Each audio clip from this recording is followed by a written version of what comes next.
Hello and welcome to the Bullring. My name is Justin. I'm the owner of Team 53, and I've partnered with Coach Dave Academy and Impel Motorsports to bring you this week's Learn to Drive video, the first one of the season for late model stocks as they start on iRacing's 2025 Season 2. We are at the Bullring, which always lives up to its name. Tempers generally start to flare, and it gets a little rough here at the Bullring at times. Um, I can remember a race where I think I ended with 14 X's. So it could be a rough one for some of you guys that are quite aggressive. But if you guys can, be aggressive with the like and subscribe button. Share this video with a friend. Anything you can do helps my YouTube channel grow. I race here in Wisconsin locally.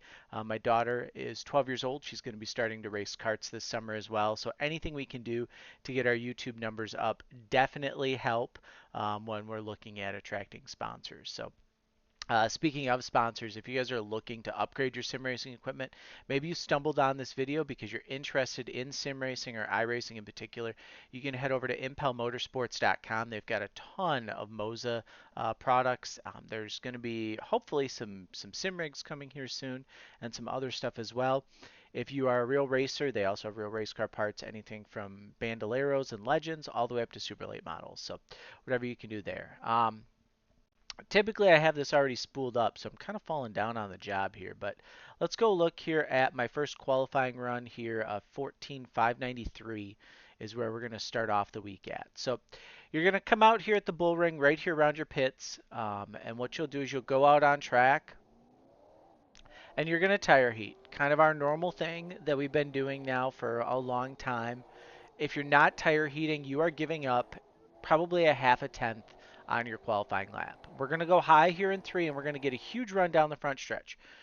You can see how tight we are up against this wall, and that's because we're going to get ourselves as much drive into the corner, turn into the corner as we possibly can. It's a really narrow track, so taking that radius and the arc in turn 1 and making that wider is going to make it easier for us to get through the corner. So looking at the cockpit here, I have triple screens. You guys can only see the center screen here. My left monitor is adjusted so that my window net is pretty much where it is in my real car.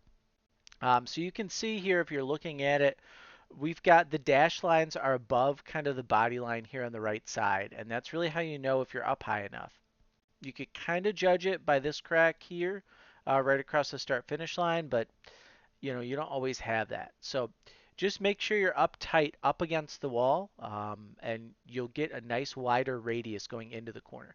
You can see here a couple dash lines before the corner we're going to start to turn in. Let's go to the far chase look. So it's 1, 2, 3 as you're looking is where we're going to start to turn in. And then we get to 2 and we start to lift, and we get to 1 and we apply just a little bit of brake to transfer some weight over onto the nose. So a lot of times, and I work with a lot of people, and a lot of times people don't use brake, or they use too much, or they're driving in deep and they're hitting the brake. The way you should really think about using brake, and especially here at the bull ring, is weight transfer, right? If you go around a corner in your passenger car and you don't slow down for it, you feel the whole car shift over to the right-hand side of the car or to the left hand, depending on which way you're turning.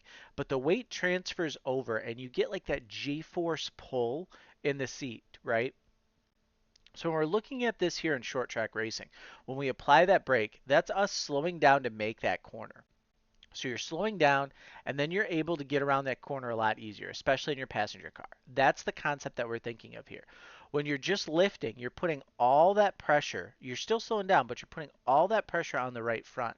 And really what we want to do is we want to get it to apply to the left front lockup, which is then going to activate that right rear. And then once you're getting on throttle, that weight's going to transfer back and you're going to get left rear drive off. You get rear drive off. And that's what you want, is that car to be planted. So we go here into the corner where you're using a little bit of brake. Now my goal is going to be to bring this car in and get these left side tires as close as I can to this white line here in the bull ring. That's where all of the grip is right around that white line. So we're going to bring it in, and you can see the right rear is yawed out. I mean, if you're looking at this from the straightaway, you could almost read that rear quarter panel logos pretty easy. So we go down here into this corner, and you can see here, left front right on that white line, exactly like we wanted. From the cockpit, it looks like you're over the top of the white line, but we're really right where we need to be. Absolutely perfect. Um, Now what we're going to do is we're going to go back to the far chase and we're going to watch right as we kind of hit that apex, that's where we're going to start to throttle up, right? We hit that white line. Now we're going to throttle up and we're going to drive up off the corner. We get right up tight up against the wall here on the backstretch, which you can see. I mean, it looks tight, but you're right there, nice and tight, getting nice wide arc ready to go for turn 3. We come down here. We have pit entry is right there. Hopefully you guys won't need to use that at all. But then we start to come down off the wall just after pit entry. So we're kind of mimicking this line here for pit entry with our entry to 3. And then our goal is going to be to do the exact same thing that we did in 1 and 2, where we drop those left side tires down. So we come around, we're applying brake, we bring it into the corner, and then you can see right there, we get those left sides right there on that white line, if not below. We go into the cockpit, we're crossed up over, we grab that bottom, we're throttled up as we get to the bottom here, and then we just drive hard right off the corner. I got a little loose there, a little tight on the exit, and then it shot loose, so we come down off the wall pretty good there, but it was still a great lap of 594. There might be a little bit more in it, but let's go from here. We'll give you guys in car.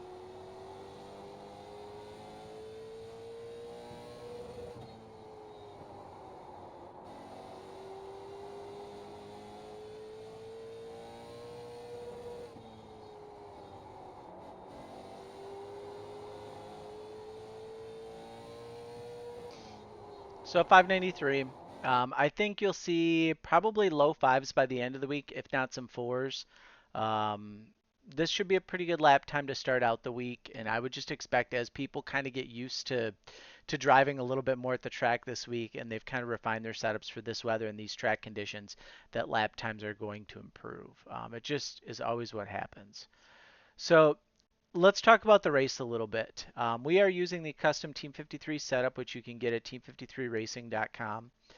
You can sign up for a short track season pass. I don't typically sell setups week to week basis. I really want to work with you guys and help you become better drivers. The big thing for this week at the Bullring is going to be turn in and turn and exit of the turns. So you're going to start out the week, if you're on the Team 53 setup, first probably 3-4 laps, car's going to feel a little free. And then it's going to go through the stage where it feels a little tight. And then it's just going to kind of be. So one of the things that you can do, especially late model stock, super late model racing, is go into your options, go into your controls, and set a button for your brake bias. We talk about this a lot in most of our videos, is using brake bias as a tool throughout your run. And this applies to whether you're running fixed setups or whether you're running open setups. If you use that brake bias throughout your run, it's going to help you. Now, how do you know what brake bias values to set? Um, Really kind of the simple thing is, I can't really show you that. The simple thing is if we go in here, right, and we're looking at our dashboard, and we go over to the in-car adjustments, right? We have a 52.6 in here initially. I have just a little knob on my steering wheel that I use for brake bias. So if I turn it, for me, the knob to the left, or if you left click on this, that's going to decrease your brake bias percentage, right? So what that's going to do is that's going to free the car up on entry. And we can take that all the way down to 46%.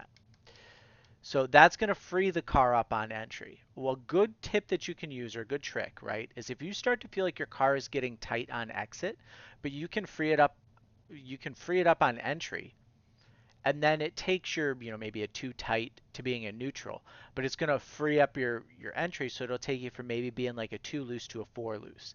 And if you can figure out how to manage that, it's going to help your drive off. The other thing is if you feel like you're too free on entry and you're too free on exit, you can increase your brake bias. And that is going to tighten the car up. So make the car be a lot more secure for you. That's just a little trick. I'll sit in a race and I'll adjust it every 10, 15 laps in some cars. And, away I go. Some tracks works out perfect. Car ends up being pretty neutral. And we're usually one of the best cars at the end of the race. So the big thing here with the Bullring, especially in race trim, is just knowing how dominant the bottom is. 80 lap race is a little bit on the shorter end for the second lane to really start to come in, but it might. I think these fields are going to be a little bit too small too for it. But that's something that you can look at is if you start to see late in a run that the outside lane is starting to come in, move up and run the top side. Otherwise, bottom dominant here at the Bullring. Best ways to pass, entry to 1, entry to 3.